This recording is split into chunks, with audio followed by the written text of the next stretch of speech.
প্রতি বছর সে ফিরে আসে, উড়ে আসে আফ্রিকা থেকে 13,000 কিলোমিটার পথ খালি একটা আপেল গাছের নিচে দাঁড়াবে বলে। নাম তার ক্লেপেতান, ক্রোয়েশিয়ার একটা ছোট্ট গ্রাম ব্রডস্কি ভারোস। সেখানে এই গল্পের শুরু 1993 সালে।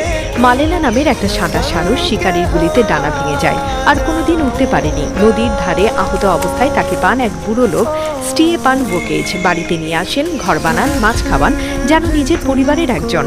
বছরের পর বছর অন্য সারসীরা শীতে উড়ে যেত আফ্রিকায়, মালেনা শুধু ছাদে বসে আকাশ দেখত। তারপর 2001 সালে আসে ক্লেপেতান। প্রথমে কেউ ভাবেনি সে থাকবে, কিন্তু প্রতি বছর শীতে আফ্রিকা গিয়েও বসন্তে ঠিক ফিরে আসতো। একই বাড়ি, একই ছাদ, 13,000 কিলোমিটার পথ। প্রায় 20 বছর ধরে একবারও বাদ দেয়নি। দুজনের সংসারে এসেছিল 66টি ছানা। 2017 সালে একবার ফিরে এসে দেখে মালেনার বাসায় আরেকটি সারস ঢুকে পড়েছে, একটা ডিমও আছে। ক্লেপেতান সোজা তাকে তাড়িয়ে দেয়, ডিমটাও নষ্ট করে ফেলে।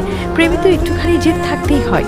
2021 সালের 7 জুলাই মালেনা মারা যায় 28 বছর বয়সে।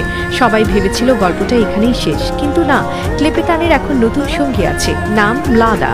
তবু প্রতি বছর ফিরে এসে সে সবার আগে যায় সে আপেল গাছের নিচে, যেখানে মালেনাকে শুইয়ে রাখা হয়েছে।